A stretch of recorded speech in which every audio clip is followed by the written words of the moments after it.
ఆంధ్రప్రదేశ్ రాష్ట్రంలో మహిళలకు రక్షణ లేకుండా పోయింది, జంగిల్ రాజ్గా మారిందనడానికి నిన్న ప్రత్యక్ష నిదర్శనము తిరుపతి జిల్లా రైల్వే కోడూరులో వైఎస్ఆర్ టోల్గేట్ వద్ద జరిగినటువంటి దాడిదని ప్రత్యక్ష నిదర్శనంగా చెప్పుకోవచ్చు. రైల్వే కోడూరు ఎమ్మెల్యే అరవ శ్రీధర్ బాధితురాలు హర్షవీణ పైన చంపేందుకు హత్యాయత్నం ప్రయత్నం చేయడంతో ఒక్కసారిగా ఆమె అలర్ట్ అయ్యారు. ఈ నేపథ్యంలోనే తనపై జరిగినటువంటి దాడికి సంబంధించి పోలీస్ స్టేషన్లో కూడా ఫిర్యాదు చేశారు. ప్రస్తుతం హర్షవీణ మనకు అందుబాటులో ఉన్నారు. అమ్మ చెప్పండి, ఈరోజు జరిగినటువంటి దాడి చూస్తూ ఉంటే మిమ్మల్ని చివరికి హత్య చేసేందుకు సైతం వాళ్ళు వెనకాడట్లేదు దానికి కనిపిస్తుంది. ఏ విధంగా చూడాలి? తప్పకుండా అండి, వాళ్ళు టైం కోసం వెయిట్ చేస్తున్నట్టున్నారు. నిన్న జనసేన పార్టీ ఆఫీస్లో ఏదో మీటింగ్ పెట్టుకున్నారంట. మేము ఇక్కడ ఉన్నామని తెలిసి మరీ వచ్చారంట. నాకు ఇందాకే తెలిసింది, జేఎస్పీ వాళ్ళే చెప్పారు నాకు కూడా, కోడూరు జేఎస్పీ వాళ్ళు. సో వాంటెడ్గా వచ్చి నిన్న నేను ప్రజా దర్బార్కి వెళ్ళి రూపానందరెడ్డి గారికి నేను సమ్ లెటర్ ఇవ్వడంతో వాళ్ళు అవమానకరంగా ఫీల్ అయ్యారో మరి ఏమో తెలీదు. నేనైతే ఆ ఉద్దేశంతో వెళ్ళలేదు. నేను రూపానందరెడ్డి గారి దగ్గరికి కూడా ఎందుకు వెళ్ళానంటే శ్రీధర్ తన దగ్గర ఉంటాడు కాబట్టి. లేదు, శ్రీధర్ అనేవాడు జనసేన ఆఫీస్లోనే ఫస్ట్ నుంచి ఉండుంటే యాజ్ ఎమ్మెల్యేగా నేను రూపానందరెడ్డి గారి దగ్గరికి కూడా వెళ్ళుండేదాన్ని కాదు. ఎందుకంటే ఆయన పార్టీ వేరు, ఈయన పార్టీ వేరు కాబట్టి నేను డైరెక్ట్గా శ్రీధర్తోనే తేల్చుకునేదాన్ని. నిన్న ప్రజా దర్బార్కి వెళ్ళాను, ఆయన సార్కి మచ్చ వచ్చేసింది అని చెప్పేసి రూపానందరెడ్డి గారే పంపించారేమో అనేసి నేను అనుకుంటున్నాను. ఎందుకంటే జనసేన ఆఫీస్లో 10 నిమిషాలు మాత్రమే ఉన్నారంట. మేము ఇక్కడ ఉన్నామని తెలిసి ఆల్ ఆఫ్ సడన్గా కార్లు వేసుకొని వచ్చేసారు. అక్కడ మీరు, నేను పోలీసులకు కూడా అడుగుతున్నాను, టోల్గేట్ దగ్గర సీసీ కెమెరాస్ ఉంటాయి. అక్కడ మేము తీసిన వీడియోస్ కంటే చాలా క్లియర్ కట్గా కనిపిస్తుంది అసలు మేము ఏం చేశాము, ఎందుకు చేశాము, ఎందుకు వచ్చాము అనేసి కనిపిస్తుంది.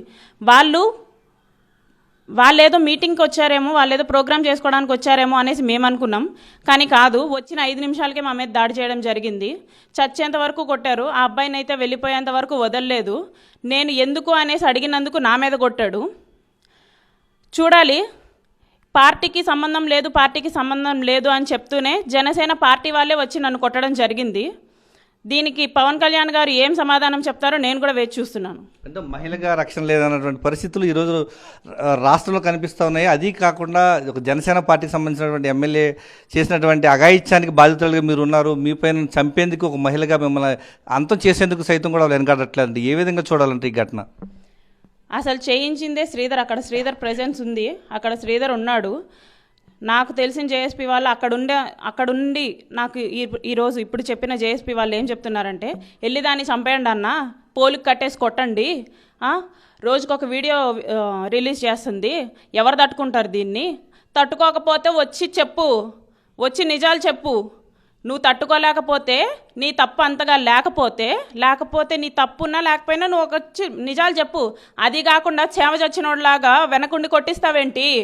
ధైర్యంగా ముందుకొచ్చి నించో. అది కదా నేను అడుగుతుంది. జనసేన పార్టీ కమిటీని నేను అదే అడుగుతున్నాను, అరవ శ్రీధర్ని నేను అదే అడుగుతున్నాను. ఒక చేతగాన్న కొడుకులాగా వెనకుండి కొట్టించడం ఏంటి? తప్పు నీది. మనిద్దరం చెప్పాం పార్టీలకి సంబంధం లేదు అని చెప్పేసి మనిద్దరం చెప్పాం. కానీ నీ పార్టీ వాళ్ళు వచ్చి నన్ను కొట్టడం ఏంటి? ఇది నువ్వు పార్టీని ఇన్వాల్వ్ చేసినట్టే కదా, నీ పవర్ నువ్వు చూపించినట్టే కదా, క్లియర్గా తెలుస్తుంది. ఇంకెంత చంపేసేయి. మీ సార్ని నేను కదిలించినందుకు నువ్వు నన్ను చంపేసేయి. డైరెక్ట్గా ఎదుర్కోలేని నా కొడుకే ఇలా చేస్తాడు. ఈరోజు పోలీసులు ప్రత్యక్షంగా అక్కడ సంఘటన ప్రాంతంలో ఉండి వాళ్ళ దగ్గర ఉన్న స్టిక్స్ కూడా తీసుకుని మీ పైన దాడి చేశారు. అంటే ఏ విధంగా ఉంది అక్కడ పరిస్థితి? పోలీసులు ఉన్నారో లేదో నాకు తెలియదు. నేనైతే మొత్తం జేఎస్పీ వాళ్ళే అనేసి నేను అనుకుంటున్నాను. తర్వాత తెలిసింది దాంట్లో ఒక కానిస్టేబుల్ కూడా ఉన్నారు, ఆయన లాఠీనే ఉపయోగించారని చెప్పేసి నాకు తెలిసిందనమాట. నేను అక్కడ సంఘటనా స్థలం దగ్గర ఉన్నప్పుడు అందరూ జేఎస్పీ వాళ్ళే అనేసి నేను అనుకున్నాను. పోలీస్ ఇన్వాల్వ్మెంట్ ఉందని చెప్పేసి నాకు కూడా తెలీదు. దీని గురించి నేను అంతగా మాట్లాడాలనుకోవడం లేదు. ఎందుకంటే పోలీస్ వాళ్ళు నాకు చెప్పింది ఏంటంటే, కంప్లైంట్ ఇవ్వండి, ముందు కంప్లైంట్ రాయండి, నోట్తో మాట్లాడితే ఏం రాదు, నోట్తో మాట్లాడితే రోడ్డు మీద ఏం రాదు, ముందెళ్ళి కంప్లైంట్ ఇవ్వండి అని చెప్పేసి సూచించడం జరిగింది. అమ్మ, ఒక టీడీపీ ఇన్ఛార్జిగా ఉన్నటువంటి రూపానందరెడ్డి దగ్గరికి వెళ్ళి కంప్లైంట్ చేశారు. ఒక మహిళగా మీ యొక్క ఆవేదన వ్యక్తం చేశారు. అయినప్పటికీ కూడా ఈ టీడీపీ కూటమి నేతల్లో ఒక మహిళ చెప్తున్నటువంటి బాధను అర్థం చేసుకునేటువంటి ఓపిక కూడా వాళ్ళకి లేదనుకోవచ్చా? అసలు టీడీపీ ఇన్ఛార్జ్కి ఎందుకు చెప్పాల్సి వచ్చిందండి? జనసేన ఎమ్మెల్యేని దగ్గర పెట్టుకున్నాడు కాబట్టి, నాకు ఇంకా గత్యంతరం లేదు కాబట్టి, ఎమ్మెల్యే నీ దగ్గర ఉన్నాడు కాబట్టి నేను నీకు చెప్పుకోవాల్సి వచ్చింది. లేకపోతే నాకు అవసరం లేదు. నువ్వు తీసుకెళ్ళి ముక్కవారిపల్లిలో మీ ఇంట్లోనే పెట్టుకున్నావు కదా. ఆయన ఏదో జాబ్కి వచ్చినట్టు వచ్చి మార్నింగ్ టు ఈవినింగ్ పనిచేసి వెళ్తున్నాడు కదా, అందుకు నేను నీకు చెప్పుకోవాల్సి వచ్చింది. లేకపోతే ఒక టీడీపీ ఇన్ఛార్జ్ దగ్గరికి వెళ్ళి జేఎస్పీ ఎమ్మెల్యే గురించి నేను ఎందుకు చెప్తాను?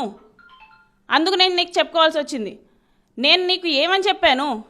సార్ నాది ఇది విషయం, నాకు ఈ విషయంలో మీ సహకారం కావాలి, ఒక విమెన్గా కావాలి. ఎందుకంటే మీరు మా కోడూరు ఇన్ఛార్జ్, మీరు మా కోడూరు పెద్ద అయిపోయారు. ఇంకా నేను మీ దగ్గరికి కాకుండా ఇంకెవరి దగ్గరికి వెళ్ళి, మీరు రోజు పార్టీ కండువ వేయిస్తున్నారు కదా ఎమ్మెల్యేతో, వెళ్ళి పార్టీ ఆఫీస్లో కూర్చో అదేం చేసిద్దో చూద్దామని చెప్పేసే కదా మీరు వేయిస్తున్నారు.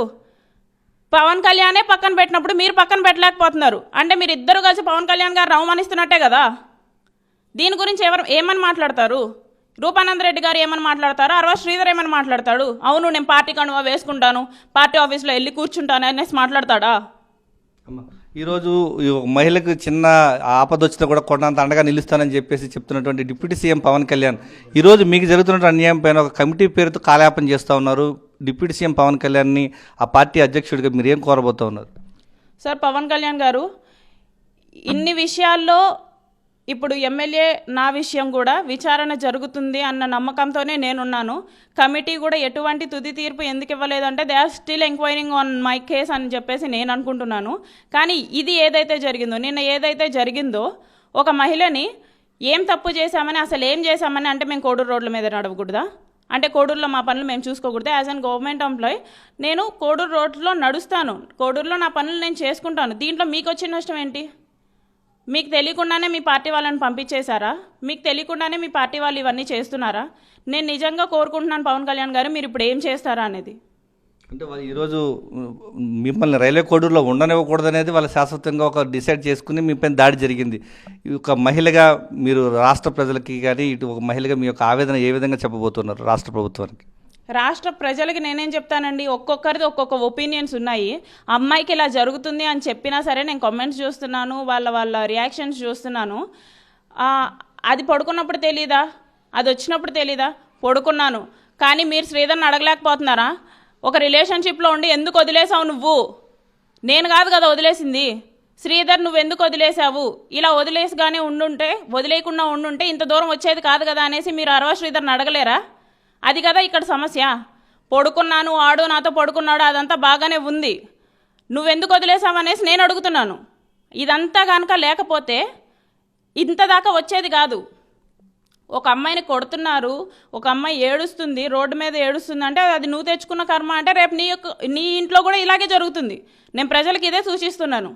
మీరు ఒక అమ్మాయిని అన్నారు అంటే కర్మ ఇస్ ఎ బూమరాంగ్. ఖచ్చితంగా ఎవరింట్లో అయినా సరే అమ్మాయి పుడుతుంది, ఇలాంటిది ఒకటి జరుగుతుంది.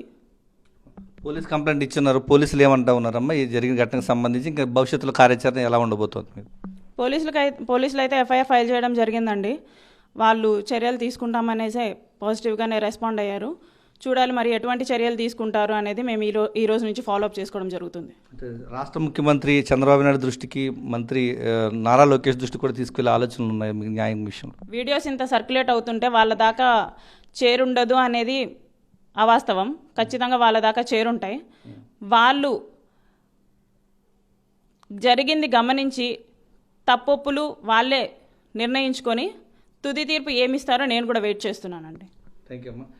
తనపై జరిగినటువంటి దాడి ఘటనకు సంబంధించి రాష్ట్ర ప్రభుత్వం తక్షణ న్యాయం చేయాలని చెప్తూ ఉన్నారు. ప్రధానంగా యొక్క రైల్వే కోడూరు మహిళగా తాను ఒంటరిగా వెళ్తుంటే ఎంత హత్యాయత్నానికి దారుణానికి ఒడిగట్టడం పట్ల ఆమె ఆవేదన వ్యక్తం చేస్తున్నారు. ఒక గవర్నమెంట్ ఉద్యోగిగా తన దినచర్య కార్యక్రమాల్లో భాగంగా తాను వెళ్తూ ఉంటే తనను చంపేందుకు కుట్రలు చేశారు. కేవలం జనసేన పార్టీకి సంబంధించినటువంటి కార్యకర్తలు నాయకులే తనను అంతం చేసేందుకు ఎమ్మెల్యే అరవ శ్రీధర్ సూచనలతోనే తను చంపేందుకు వీరంతా కూడా కుట్రలు చేశారని చెప్పేసి బాధితురాలు హర్షవీణ చెప్తున్నారు. తనకు న్యాయం చేయాలంటున్నారు. జనసేన పార్టీ అధినేత డిప్యూటీ సీఎం పవన్ కళ్యాణ్ తనకు న్యాయం చేయాలని చెప్పేసి ఆమె పదే కోరుతున్నటువంటి పరిస్థితి ఇక్కడ కనిపిస్తోంది.